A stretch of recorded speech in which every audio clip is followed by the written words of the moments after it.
আর আমাদের দল, আমাদের প্রধানমন্ত্রী খালি নির্দেশ দেখ যে এই দেশে জামাত তবে এনসিপির কোনো অস্তিত্ব থাকবে না। আসলে আপনারা তো জানেন যে আমাদের সরকারের বয়স মাত্র 5 মাস। এই 5 মাসে তো আমাদের প্রধানমন্ত্রী আপনারা লক্ষ্য করছেন সে যেভাবে এই দেশের এই মানুষের জন্য চেষ্টা চালিয়ে যাচ্ছেন এবং মানুষের ভাগ্য পরিবর্তনের জন্য, কিন্তু সে যে সমস্ত পদক্ষেপ নিছে উনি যদি এগুলি বাস্তবায়ন করতে পারেন তাহলে আমি মনে করি এই দেশ একটা সিঙ্গাপুর এবং মালয়েশিয়ার মতন একটা দেশে পরিণত হবে। কিন্তু উনি আমাদের প্রধানমন্ত্রীর কার্যক্রম দেখে অনেকে প্রতিহিংসা ভুগছে। জামাত, আওয়ামী লীগ, এনসিপি তারা প্রতিহিংসা ভুগছে। মাত্র সরকারের বয়স হলো 5 মাস, তারা এখনই সরকারকে উৎখাত করে ফেলায়, সরকারকে পাল্টিয়ে ফেলায়। সরকার বিএনপিতে এমন কোন অপরাধ করে নাই যে এখনই সরকার পাল্টাতে হবে, সরকারকে উৎখাত করতে হবে। আর এটা তো বিএনপি সরকার, এটা তো আর দুর্বল সরকার না। আপনাদের মতো যে এনসিপির কিছু পোলাপান একটা দল বানাইছেন, এটা আমরা দল হিসেবে গণ্য করি না। আর জামাত তো কিয়ামতের আগ পর্যন্ত তারা নিজেরাও ক্ষমতা আসতে পারবে না, তারা জীবন ভরা একটি সরকারকে একটি ভালো কাজ করতে গেলে বিভিন্ন ষড়যন্ত্র করে এবং বিভিন্ন তারা গুপ্ত বাহিনী, জঙ্গি বাহিনীর তরকারি দেশে একটা অস্থিতিশীল পরিবেশ সবসময় তারা করে আসছে। কাজেই এইসব করে কোনো ফায়দা হবে না। এটা হলো বিএনপির মাঠ পর্যায় থেকে লোহা যেমন আগুনে পুড়ে এটা স্টিল হয়ে যায়, তো বিএনপি এইরকম একটি দল।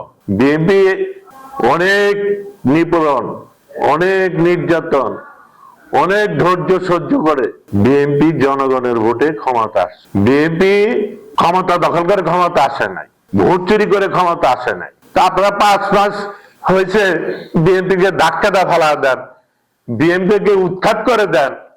আর আমাদের দল, আমাদের প্রধানমন্ত্রী খালি নির্দেশ দেখ যে এই দেশে জামাত তবে এনসিপির কোনো অস্তিত্ব থাকবে না।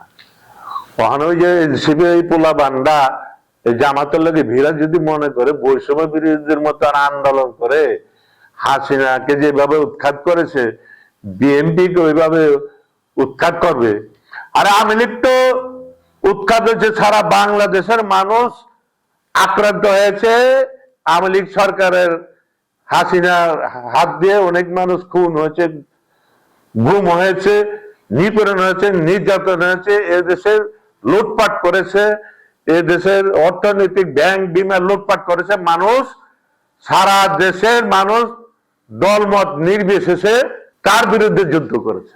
আপনারা যদি মনে করেন যে আপনারা এই আওয়ামী লীগকে একাই ক্ষমতা থেকে উৎখাত করেছেন তাহলে এটা ভুল চিন্তা ভাবনা। আপনারা ওই চিন্তা মাথায় বাদ দিয়ে যে বৈষম্য আন্দোলনের মতন বিএনপিকে উৎখাত করে দেবেন, এটা তো আপনাদের এক আন্দোলন ছিল না। এটা বিএনপি তারেক রহমানের নেতৃত্বে যদি ঘোষণা না আসতো এই দেশের মানুষ আপনাদের সাথে মাঠে নামতো না, আর এই যুদ্ধ করতো না, আর হাসিনার পতন হতো না।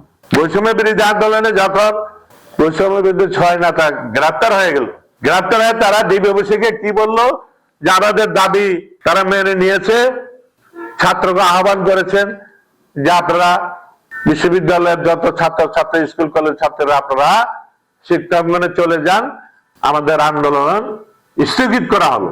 সেই মুহূর্তে তো যদি দেশনায়ক তারেক রহমান ঘোষণা না দিত যে না এই দেশে এই আন্দোলন ধারাবাহিক আমাদের ধরে রাখতে হবে এবং এই আন্দোলনকে বিএনপি সমর্থন দিয়ে মাঠে নামার যখন নির্দেশ করলেন তখন আবাবিল পাখির মতো সারা বাংলাদেশের মানুষ এই স্বৈরাচারী সরকারের বিরুদ্ধে দলবদ্ধ নির্বিশেষে যুদ্ধ করে আমাদের এই যাত্রাবাড়ি থেকে এই স্বৈরাচারী শেখ হাসিনার পতন হয়েছে। এখন ওই জামাত আর এনসিপি যদি মনে করেন যে আপনারা এই কদিনে আবার ধাক্কাটা বিএনপিরে খেদায় দেবেন, উৎখাত করে দেবেন, আর কইরা দেন না। আমাদের প্রধানমন্ত্রী তো এখনো আপনাদের কথা আমলে নিচ্ছে না।